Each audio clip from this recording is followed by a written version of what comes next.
Hello and welcome back, ladies and gentlemen, to the FACEIT Invitational with all these challenger teams here today. And we are on the last best of three with Ocelot's team LOLOLOL, which I will be referring to as Triple LOL, facing down SK, his previous organization. I am Richard Paul's-Cam. I am joined alongside James Stress O'Leary, and we are pumped for this cast. Yeah, it looks like we're just getting all of the players into the game, and this should be a fantastic best of three. We've just come off a big upset.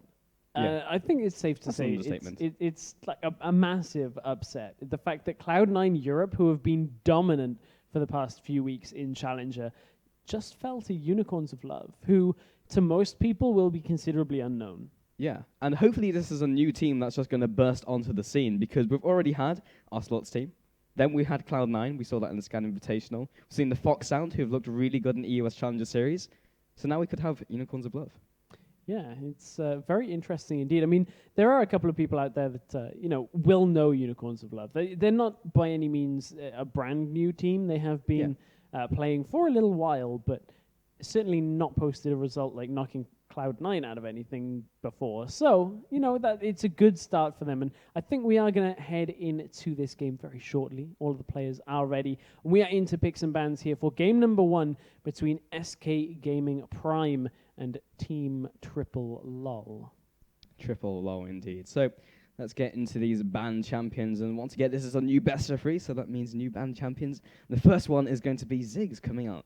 Yeah, Exile, the mid laner for SK Gaming Prime, is pretty well known for Ziggs and Kale, like two incredibly strong champions of his. Wouldn't be surprised to see Kale first picked, if not banned here. As we saw in the previous game just how good Kale is. They followed up by a Cassidin ban and Dr. Mundo. Again, pretty standard bans. Mundo we haven't seen banned out so much recently as allowed to be played, but Kale has been followed up. They clearly do not want Kale to be first picked away by Ocelot, because we know Ocelot can play Kale. He played it in the Scan Invitational, had good success with it. It's a little interesting they decided to ban out Caston first, because usually it's a ban that someone will have to ban at some point. Yeah. Maybe just getting it over and done with, but they could have prioritized other bans because someone will have to ban Caston anyway. I think they're in a situation where unless SK banned out both, there was no way that Triple LOL would have banned both. Right. I think they maybe could have got away with Triple. In fact, I don't think Triple LOL would have banned either of them if they were left open, because they have the ability to first pick, and provided that the second one was still banned, then they're fine. Okay, so that's going to be the Annie coming out to round out Ocelot's team, Triple LOL, for their bans, and we're just still waiting. 4 seconds remaining. They may not even go for this one. In fact, it's going to be Elise. Yeah, okay. it will. We've only really seen teams skip out a ban on blue side, where they're able to first pick something pretty strong, and Yasuo is something that's pretty strong and something that's very available in this game. It can be in multiple different lanes. It could be in the mid lane, could be in the top lane. Haven't seen it too much in the jungle, but could definitely fill either of those roles. Typically played in the mid lane because there's a lot of top laners who have good synergy with Yasuo, with like the Malphite. So typically is in the mid lane just so you have that. But again, could be anywhere. Yeah, a lot of variance on Yasuo and a lot of strength as well. We've seen a few performances on Yasuo now that have been pretty convincing when it comes to Yasuo. A couple that haven't. I think it was actually Quickshot that was talking about not yet seeing the Yasuo ultimate combos, and then yesterday he saw a 4-man one. I think that was in, I kind of want to say it was one of the Super Hot Crew games, but off the top of my mind, yesterday seems so far away, as we are into our 4th best of 3 of the day, but certainly when you can get that combo working, Yasuo becomes a very, very strong pick after being an incredibly strong laner. Just means you can initiate the fight using Last Breath, which is typically where you want it instead of a finisher, because it gives you that extra armor penetration, which is pretty valuable when you actually want to kill people. So having that as an initiation, following it from like a Malphite engage, is fantastic. So that's going to be the Gragas being hovered over. We saw MYM running Jungle Gragas earlier. So we've seen Jungle Gragas today. Top lane Yasuo is a possibility, but I don't expect it. They've gone off Gragas. So that's a little bit more conventional to not pick a second mid lane champion, but it is by no means indicative of their jungler, unless they choose to lock in a jungle champion. Yeah, and would Gragas ultimate allow Yasuo to use Last Breath? I would assume it would, because it's a knockback. And like Lee Sin kick works, Condemn works. It's a good question. We'll have to see that at some point. Super quickly use Gragas barrel and then go straight into Yasuo ult. It looks like we might get to see. Yeah. If they do lock that in, not too sure on the Lulu pickup here.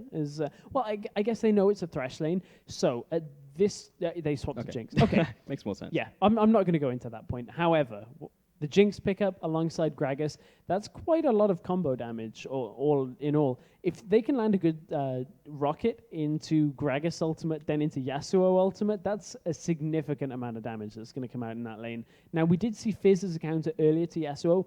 Wouldn't be too surprised to see it again. I don't want to see the Teemo pick, but that was being hovered over, probably just trying to get that crowd hype. Well, not actually, at a live event with a live audience. But unfortunately, we don't have a crowd, so crowd hype is chat not hype really is basically just Kappa. So yeah, that and SK would have to be pretty close to Milan to actually hear the crowd hype. I don't know how far the noise would travel anyway. So they lock in Lucian, which is a good lane opponent versus Jinx. It doesn't quite scale quite as well as Jinx does, but the lane pressure is significant enough to make it a viable pick. They can definitely trade it on down and see what that brings out. So they are still hovering over the Renekton. Got a couple seconds left. They will be locked in. Yeah. So that's going to be just another solid top laner. Yeah, they've locked in that Renekton. Hopefully this one won't keep the Smite, as we did see in game number 1, where MYM actually ran Renekton with Smite. Not sure that was the best pickup that they have. Ooh. Now, I was about to say, will we see Syndra, but that would leave us in a very strange predicament where we'd have 3 mid lane champions picked up to begin this game. Well, not going to be that. They are hurrying over Shaco, which, again, is unlikely to happen. Shaco is typically not played in the competitive environment, but we are seeing a lot of new junglers in this current meta, but not something that I would expect to see too much. It's something that you can get around. The really annoying early ganks are difficult to deal with in solo queue, but when you have that team coordination, everyone's going to be on comms, then you can't quite get the same push out of warding's also a lot more consistent in competitive environments, so Shaco doesn't quite have the ability to get into lanes. Now, Wukong we've seen a couple of times, and we know it has been picked up by a few junglers already, so has been locked in here for triple LOL. We're waiting on a mid lane champion here from SK Gaming Prime. So there is a lot of interactions from that team so far from Ocelot's team triple LOL. You've got the Yasuo ultimate chains into potentially the Gragas ultimate, the Cyclone, also the Lulu lockup. So they're definitely going to get that damage and definitely going to get that combo from one of these guys. And it means he can gank any lane in particular, and he'll be able to get that combo off. Now, thinking about it, JWoww might his playstyle might be suited to Yasuo. He prefers a lot more damage in his top laners rather than the conventional tanks that, just stand in lane. So it may very well be top lane Yasuo, mid lane Gragas, as we know Ocelot has played, and then Wukong in the jungle, which is what I would assume here. But again, there's a lot of ambiguity in this setup here. There is. Literally, these champions can go anywhere. Yeah, I'm not sure about a Zed pickup here, though. That's... It's been locked in. It has now. It has been locked in. Okay. Zed is a champion that Gragas can struggle with. But again, it depends on the early kills in the lane. We talked about this earlier, Zed against LeBlanc. With Zed should, in theory, do pretty well to begin with against the LeBlanc. It's a little bit different against the Gragas because Gragas' barrels can deal quite a lot of damage to Zed in the early game. And until Zed hits level 6, there's not really a lot of chance in him all-inning a tanky Gragas. So it's another one of these lanes where I'm not sure about Zed in this pickup. There is outplay potential in that lane, but because he's going to be melee range, it's very easy for Gragas to land that barrel. And barrel was going to come off cooldown way faster than the Living Shadow will, so he can't always juke it every single time. And he can't just expend flash every single time he wants to get out of a barrel. So I don't know. Maybe he thought it was a LeBlanc. It's a very odd-looking LeBlanc if you were thinking Gragas was... No, of course it's not a LeBlanc. I knew it wasn't a LeBlanc. I was just making a comment on the similarities between the Zed pickups where you'd expect Zed to do fairly well, but earlier we saw it not do quite so well. But again, we're in a situation where we have this double AD composition. This heavy AD composition, which there'll be a point in the mid game where it does start to fall off, and then once they build their armor penetration, we'll be able again to start dealing damage. And I wonder whether we'll see Triple LOL take this to the late game, because they have to win in the mid game pretty convincingly to really offset a lot of that armor shred. They have a very strong mid game team as well. Like Gragas is going to do a ton of damage. chained in with like all the team fight combinations means they can just force team fights. Baron is going to be on the cards, Dragon's going to be on the cards, so they can definitely like close out this game if they want to. In terms of a tower siege, again, they have Jinx in there, so if they do get ahead, if they do get themselves a pick, then they can just all cluster around a turret and just take it down super quickly. From the team of SK, what do they really have to get themselves to late game? Because they're probably not going to win immediately. They're not going to win like super early because they don't snowball all that hard. But can they actually hit the late game? And if they fall behind in the mid game, can they just keep themselves alive? And I'm not seeing too much to do that. It's difficult because their disengage tools are going to be down to Talisman of Ascension should Thresh choose to build it in the box, which is a fairly small area, and they need to use that to disengage against a team that really, once they catch on, the Cyclone into the Explosive Cask, into the last breath, is going to lock somebody down. So you may not get all your members out of that team fight. Yeah, and because everyone's going to be incredibly clumped up, Renekton will want to be right in the middle, Vi will be diving towards the back line. Everyone's going to be pretty close together as well. Like, they're going to stack on top of each other, so landing all of that all the combinations is going to be pretty easy for the team of for Triple LOL. So we'll have to see exactly how this one works out. Now, we have 1 minute left on the delay time. We do. This is a good time to talk about FACEIT, because FACEIT is a web platform for people like you and I and people at home that are watching to play competitive tournaments against each other. Daily tournaments in 1v1, 3v3, 5v5 format, whatever takes your fancy.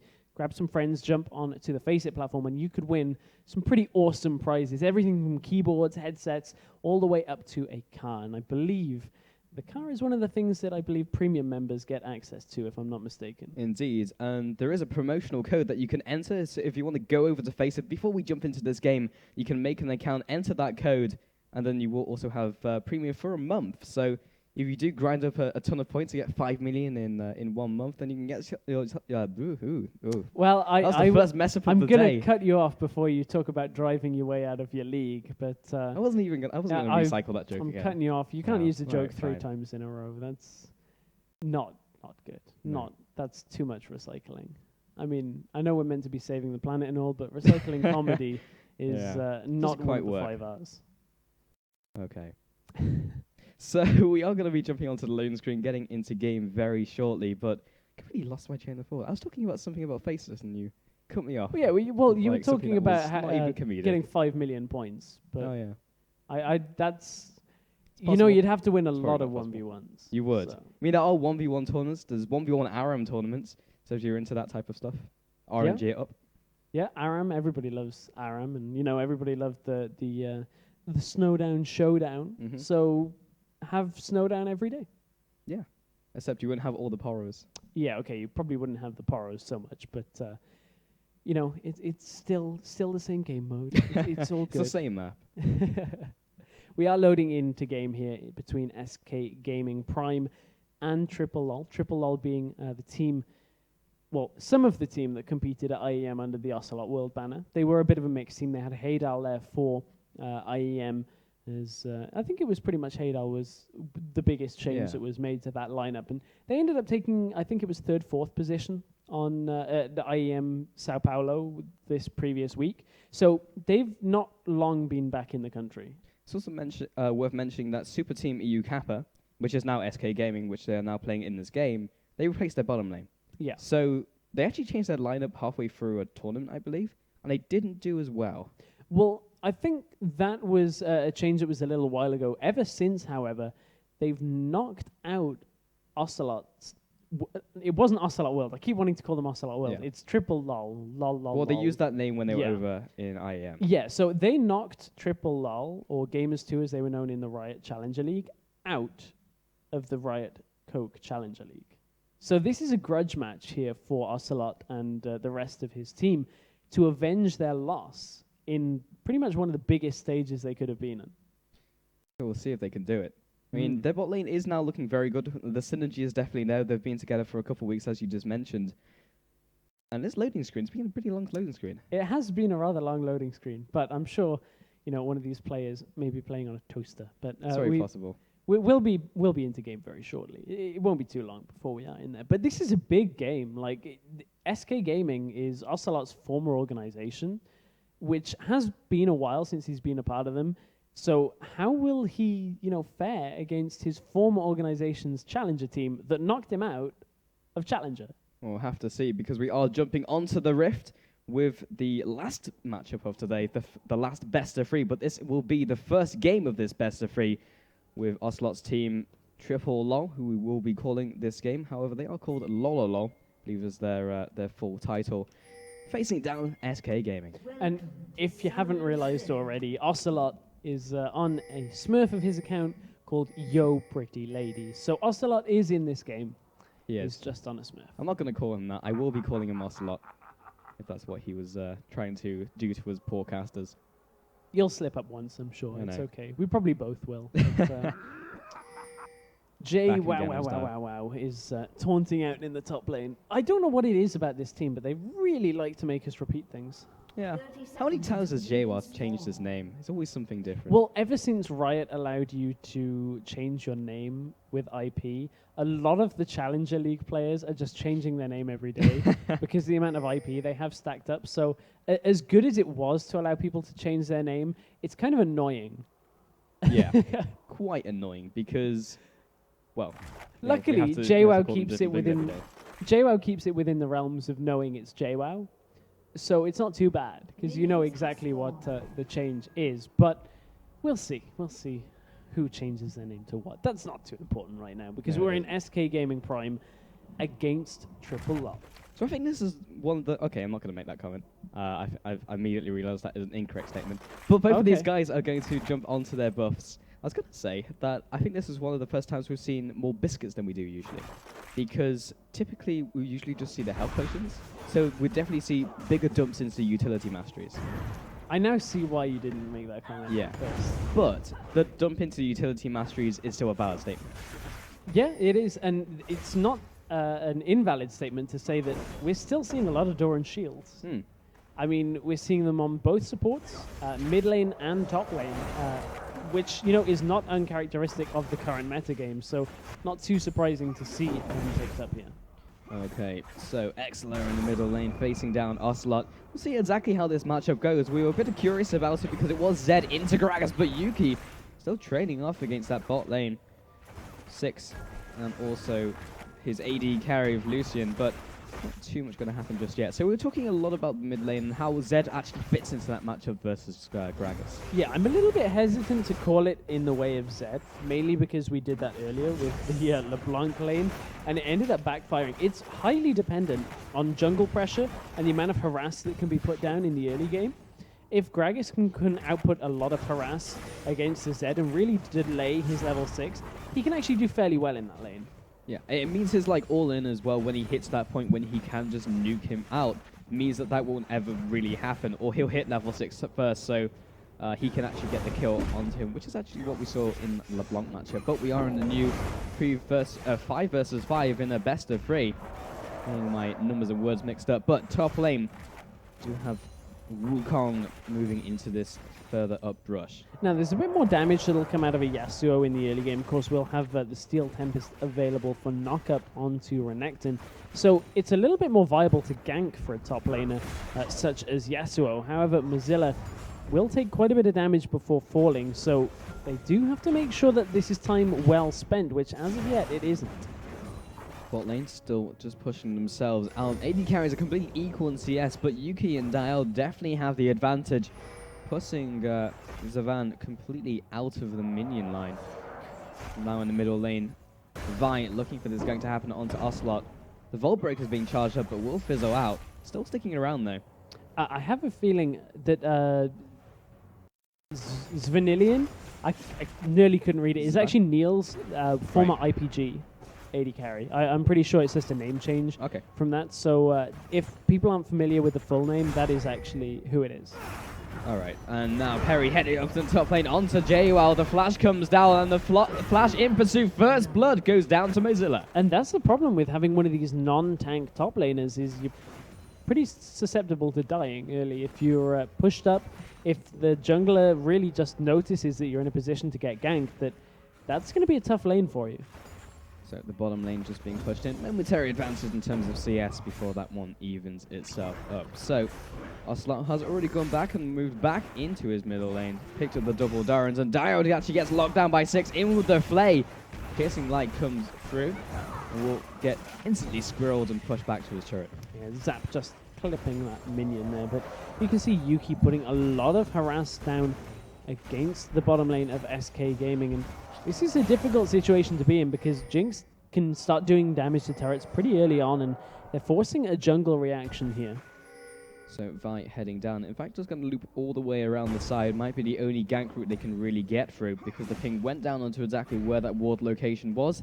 Vi is going to take the scenic route into the bottom lane versus Yuki and Dial. The hook will land. This is the perfect follow in. The Flay comes backwards. Going to be very difficult to get out of this. 6 is taking a lot of damage. They might be able to pick this one up before Yuki drops. In fact, he will pick up the kill. Get excited. Zavan picks up the kill onto Diad. Yeah, and the Get Excited passive allows him to get out of there with his life. He was dropped very low, flashing red, managed to pick up the kill, get himself to safety. So the mid lane is kind of going the way of Zed, only very slightly, only about like 1 minion wave, so not too much of a big deal.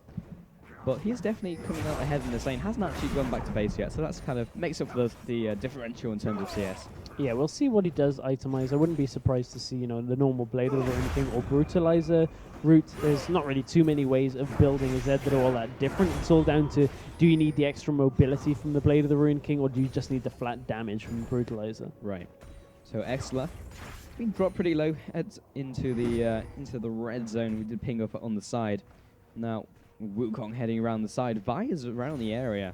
See if the counter gank comes out, but Exler is still sticking around. He's got the level 6 death mark comes in. Will be juking back to the turret, but Morden picks up that kill. Good timing out of Morden. Knew where he needed to be on the map right then, and Vi just wasn't able to be in position quite in time. And this is the problem, is if Exile is taking a lot of damage from Gragas, it's difficult to survive in that lane. Van gets squirreled, and the follow-up from Yuki is quite intense. Dialed also being pushed back by Fresh, but 6 is actually quite tanky and trading off fairly effectively. Both of these supports picked up very similar items, Ruby Crystal and Doran Shield apiece. Now Zed's gone back and is actually looking to build towards Brutalizer with that double longsword. Now, how will Mozilla in the top lane look to combat this Yasuo? Steel Tempest lands, and the Columnique will survive through a lot of that damage. Completely sustaining through it, and we were expecting the Yasuo initially to be in the mid lane, to have some synergy with the top lane, but this is going to be actually in a reversal of roles, and JWell definitely is in the top lane and farming fairly decently. The early kill definitely hurt him, but he's definitely not able to trade against Renekton in any capacity. But I mean, this is more of JWow's playstyle. It's a little bit more risky, a little more damage-oriented. He likes his Kha'Zix as a top laner. Kha'Zix Jax, which Jax obviously gets later game damage, but it's just the case that JWow doesn't like to be in a passive lane. He's not the kind of player that is content with just farming all the time. Right. He much prefers to be active. So instead of farming, he will pick up the Avarice Blade, which increases his farming potential in that top lane. In the mid, however, X can just being bullied around by Ocelot. He's not able to do too much. That's a Living Shadow, but 10 seconds is a long cooldown. 6 following onto Diode, and again, Zavan just trading effectively exactly what Lucian does against most AD carries in the moment. One of the reasons why he is pretty strong, heading towards the BS Sword startup, which is most likely going to head into the Bloodthirster, which will make that culling do a little bit more damage. Yeah, the culling was used there to try and push through, but they may have overstepped. They saw Wukong was around for the gank. Here comes Vi. Harry comes in, jumps in with a Sword and Battery. The huge Gragas barrel knocks them all back, but Deathmark should result in that kill. No way he could have regenerated that much HP. Yeah, with the jungle help there, they're able to pick up that kill, make sure that Gragas can't get away. And really, that's the difference between the earlier kill onto Zed and now the kill onto Gragas. So if they can get more jungle help until Zed has the damage to chunk through the health, they should be all right. But to make that happen, that needed the Assault and Battery, and it also needed the Death Mark. So they're going to have to wait for those cooldowns, and, well, every 1 minute 30, they'll get a kill into Ocelot. Well, even if they do get one every 1 minute 30, that's pretty good frequency of kills. We'll see whether that does continue to happen, but he is farming up ahead of Ocelot as well. So about 15 CS in the lead here. The lead overall is in the favor of SK Gaming here, 1,500 gold. They are, well, not too far ahead. At this stage in the game, it's not really going to cause a massive issue. So JWoww moving on to Mozilla. Again, just trading off against him, but Golden League just makes it very difficult to win in terms of HP. And the passive is going to help out in that respect, but because it's kind of more than like 2 seconds of using a full rotation abilities from Renekton, it's just making it harder to actually come out ahead in health. JWoww not really looking aggressive, even though he's landing Steel Tempest. Mozilla just has too much health, still has Dominus available. So this is my struggle when picking Yasuo, is you have to pick up kills on Yasuo. He's a lane bully in mid because he does a lot of poke. There's not a lot of sustained champions in mid, and you can get kills fairly easily in mid as well, because mid is a lot more of an attractive lane for a jungler to gank, rather than having to come all the way down to bot or all the way up to top, because mid is closer to all of the objectives on the map. And you can typically get the Yasuo rolling. However, they have a team composition which really synergizes with that pick. Got the Cyclone, got the Gragas Barrel, got the knockup from Lulu. So hopefully that should be enough to make the pick still work. But I definitely agree in the sense he's not going to just do that by himself. Yeah, I have a feeling that they've picked the Yasuo here to take it away, but Yuki's been hooked. Yuki gets hooked, played back into his team. The box comes down. Diode is trying to offer as much damage as he can. Exhaust comes out. That'll just keep Lucian away from his AD carry. Six is now the one under heavy assault. There's the Super Mega Death Rocket coming through. Assault and Battery comes out. Not going to be utilized in the mid lane this time. Yuki almost going to go down. In fact, the flash and the auto attack will secure it. Yuki died with barrier available there and chose not to barrier the auto attack after the flash. Didn't quite have the time, as it was a good follow-up by Vi. But that's the problem with overextending on a Jinx, is you have to use flash to escape. And now they didn't get away with their life, and it's going to be in danger in lane now. They're down in CS against the Lucian lane, which is okay if you've got a lot of kills over Lucian, but this is even. And now Lucian will be able to scale in time with Jinx. He wasn't quite in shape to go for that early dragon. I mean, Wukong had also gone down there, and plus Savan was fairly low, so has just gone back to pace and fetched the Bloodthirster, so that's probably much more worth it than going for a risky dragon.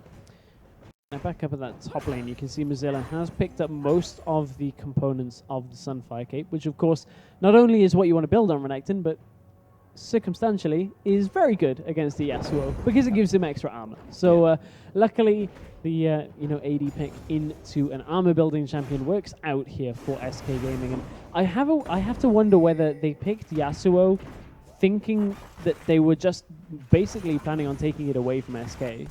In wherever they were going to put it, they just didn't want SK to have it. Because what's it going to do in this capacity? Because, okay, it can teamfight well, but they're still going to need a duelist from Mozilla at some point. And who's going to do that? Well, it can't be JWoww, because he's already losing his lane. So who else do they commit up there? Well, everyone else is really quite vital to their composition working. Zaban. It's being pushed back to his turret. No Super Mega Death Rocket just yet, but Culling comes across. There's the Wild Growth coming up, and they are quickly being pushed back. Six following after, and will be blocked right at point-blank range, reducing that damage. Another hook comes through. Perry looking to mop up this last one, but gets grilled underneath the turret. Will be following up. Excellent comes in and definitely seals up that one. Yeah, they will pick up both kills there. Up in the top lane, Mozilla manages to slice and dice his way out, followed by the flash. But Yasuo is quite maneuverable. Double flash comes in for both of these top laners, making sure he goes down. more than is ticking from the Ignite. Takes another couple tower shots, but they're good. Yeah, they'll get out of that one with the kill. So 1 kill in the top for 2 kills, and a dragon down in the bottom.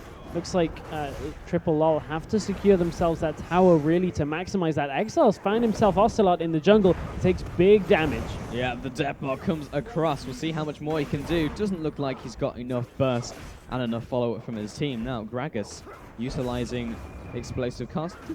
Didn't quite pick up the dragon, I don't think.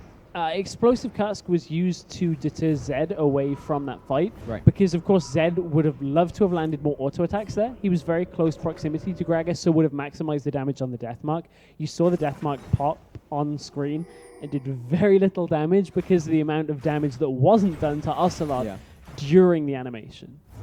Okay, so Exler 2-1-0 in pretty good shape for a Z, and it did actually win out in that mid lane. So I think every time we predict a mid lane, it goes the other way than we predict. Well, it's one of those things that there are very few mid lanes right now that will 100% of the time go in a certain team's favor.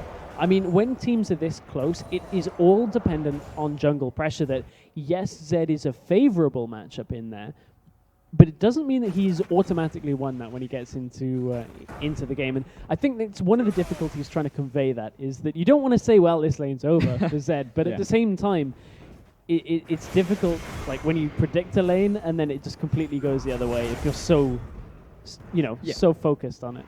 You typically don't see in a 1-versus-1 lane as well, just straight up counters. You wouldn't say like, this is a hard counter, this will 100% lose. And I think that's become less relevant. Sometimes if you have like between lanes, like like a Vi and Kale, that also is an interaction that can go well. And speaking of Vi heading into the top lane, Yasuo is going to go for this one. Cyclone comes up, locks up both of them into the last breath combo. It's actually not going to be enough damage, and Perry picks up with another fantastic Vault Breaker. Mozilla tries to do some more damage to Morden, but that's all they're getting. Look at the health on Mozilla. He's so tanky right now. Lands the stun on both the clone and the real Wukong. They pick that one up and will secure themselves a turret. Kept him in place. There's the turret in return. They didn't even pick up the top turret on that rotation before when SK were taking that dragon, so now significantly ahead of Triple LOL. Yeah, nearly 6,000 gold is the lead, and it's one of those things that the Zed's been working for them well. Vi, as you'd expect, has been working well. Yasuo, as of yet, has not. Now, there is room for Yasuo, once he's got his crit items, maybe to, have the same characteristics of Kassadin picking up 2 kills. Allows him to scale pretty well. Is Yasuo very similar in the fact that in a top lane capacity, if he picks up 2 kills, will he be able to stay in the game? I feel in this game in particular, he might just be the person they sacrifice to go toe-to-toe with Renekton, but Six is engaged. The box comes down, and Dial's finding it very difficult to get out of here. However, the Super Mega Death Rocket comes through, lands onto Van. 1 kill gets picked up, another in return onto support. However, with Morden coming in, that will get the shutdown onto Lucia, making that a 2-for-1. Yeah, that was just a missed timing there. Oh! Here comes the Death Mark. Dragon's Barrel completely juked out by Death Mark. And Exler very stylishly gets back to the minions, takes down Ocelot. And now Ocelot is building pure damage, which is a risk that you take against a Zed, that you don't go Zhonya's first, which sometimes pays off if Zed doesn't pick up kills elsewhere and you can play consistently enough to not die. But Zed's at 3-1. Gragas is at 0-2 and is behind on farm. So maximizing damage here, you can see rather than finishing the Rabadons he was going for, Ocelot just picked up the Seeker's Arm Guard, but it's a little too late. Harry coming into the mid lane, and Morden cannot even escape. Wow, and Stealth Dial has found himself there, but he's just going to leave. Morden is taking down from Ignite. It's going to easily be enough. And Yasuo doesn't want to touch that with a barge pole either. It's another case of he's being forced into this itemization. At times you can see people building Seeker's Arm Guard for Zhonya's first, which at times is more sensible and is far more consistent in a lane against Zed, gives you that extra armor to survive through the lane, but Ocelot is a very confident player and has chosen against that. It's kind of biting him right now. He's probably going to get the gold soon. Yeah, he will definitely get the gold to finish. Zhonya's is only 500 on the recipe cost, so that will certainly not be far off, but they've got to be careful they don't give too much away before then. Six just brings in excellent. Dialed might well drop here. Culling comes across. That will be interrupted. Ocelot comes down. There's a Super Mega Death Rocket. Picks up 1. Gets the reset on Get Excited. There's the second. Excellent tries his best to get out. Living Shadow comes down. Slows them down with Shadow Slash. With Vi coming in, this might be enough to deter them. Zap gets juked out of the way. He jumps back in, jumps back out. I don't think it's going to quite be enough damage to take down Ocelot. He is just backing off to that turret. However, Yuki hammering down on Vi. And now that armor has already benefited Ocelot, he got the gold from that. There's the Zhonya's Hourglass. Now he will be safe for sure. That time they had to use the Lulu ultimate, but he wasn't in danger of dying anyway, and that was a really nice engagement. Ocelot roams down to the bottom lane, makes sure his effects are felt, and Zed can't go in a situation where the rest of his team are going to die if he leaves them, but he can't kill anybody either. So there was it was really just a catch-22 there for Exile. that he had nothing he could do but run, but was almost certainly dead. Right, so excellent. Just going to walk through the jungle, and something he can definitely kill is the walls, but just going to walk straight past them. So Dragon will be spawning in 16 seconds, and that's what both of these guys will be trying to contest. So who's going to win this fight? Well, AoE damage from the team of LOLOLOL looks pretty strong. We've already sung the praises of their AoE composition, how much damage they can do when they layer all those ultimates on top of each other. Now, as you said, Dragon spawning. It's another big moment in this game. 5,500 gold is the lead here for SK Gaming Prime. Doesn't mean Ocelot's team or LOLOLOL are out of this by any means. We've seen teams come back from far bigger gold deficits, but it means that LOLOLOL have to play this game pretty perfectly. They're behind on turrets, which is a situation that SK Gaming Prime find themselves in with this 3-turret advantage fairly often, and now they look to engage. Harry is the one who's going to be trying to get this down. Did have the assault and battery, but knew that if he used it on Ocelot, he would have just barrel rolled away, or rather body slammed away, and he would have been way too far away from his team. So I'm not quite able to take the Dragon, and neither team wants to start this fight up. I think SK Gaming Prime will actually be fine with their positioning here. They've got a big wave in the bottom and in the top, so it means that LOLOLOL are losing quite a lot of experience just to the towers, and with the tower advantage already in favor of SK Prime, they're pretty much okay to sit around for a little bit. Yeah, so Ocelot is playing around mid lane. Now with extra armor, it's not taking too much damage from Renekton, who has been just sitting in the top lane. Finished his Tiamat, just got that extra gold available to do that. So Morden will be followed up upon, go straight into that stealth. This is the team fight we were talking about. The last breath will be used on top of the Cyclone. Culling comes in from the side, extra damage from that Bloodthirster. Now JWoww is on the retreat with the rest of the team. This is definitely not going LOLOL's way. Only casualty will be that Wukong, but it should be enough to allow them to take this Dragon. Another hook from 6 doesn't quite connect. Yeah, good read dodging the hook there by Ocelot. But with that one-man advantage and the one man being in the death chamber, the jungler Morden, no smite available to contest this, and with explosive cask still a long way from available, that is an uncontested Dragon here for SK Prime, which extends their lead to 7,000 gold here. So now that they play the rotation games, who do they send where on the map? Because top and bottom are already pushing in for them. So they're going to go back, buy up items, and then recompose themselves, make sure they're warded, and head out back onto the Summoner's Rift. I think like Renekton would be quite happy just to sit in top lane. Yeah. However, he is still offering a lot to team fights, but there's no one who can fight him one-on-one. He's just been sitting up there farming. 208 CS as a top laner. Pretty good. Having the Tiamat and just facing down any AD damage dealer. So the only person they could viably send is Gragas, Ocelot. But he's going to be needed in the mid lane to stop the pushes. You can see the evolution as well of these builds to incorporate armor. Now, Vi is a jungler that Spirit of the Ancient Golem is a very standard first pick up. Typically, you'll follow that up with Aranduins, but it doesn't matter because in the bottom lane. Yuki gets a caressed upon. Excellent moves in and moves onto those living shadows. Diode looks to escape, but I don't think he's going to get out from Excellent. He's going to finish him off with Shadow Slash. Double kill comes in, 1 versus 2.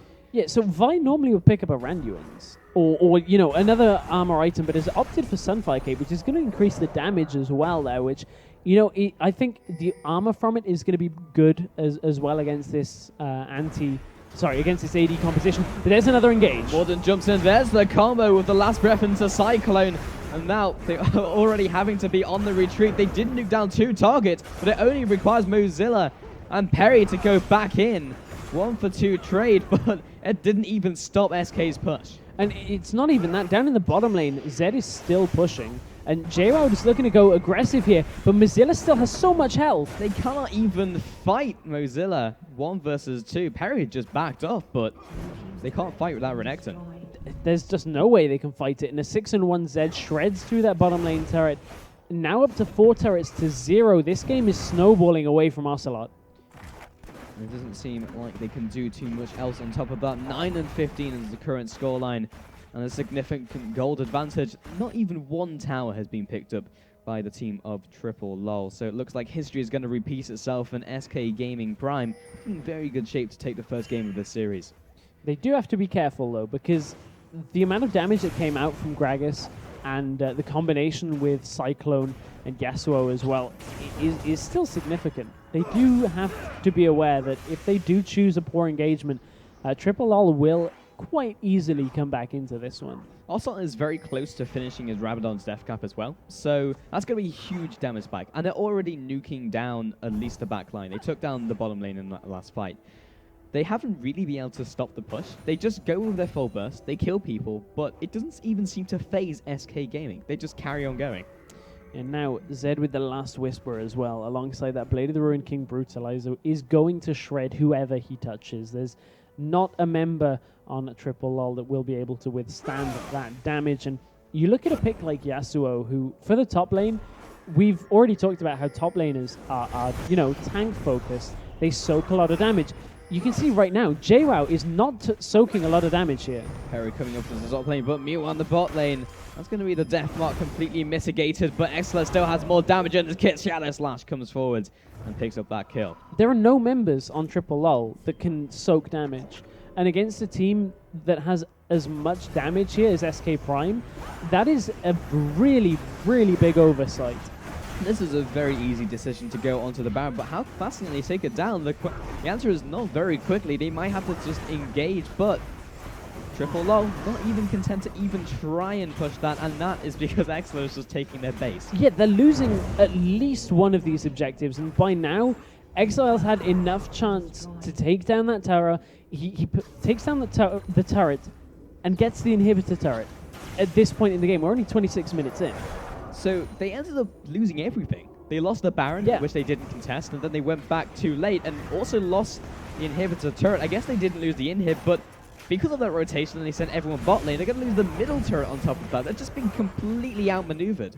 They've pretty much just gifted SK Prime massive amounts of map control. And again, Exile is just down in the bottom lane. That's all he needs to do here is when Triple LOL aren't there, just push the laner back off.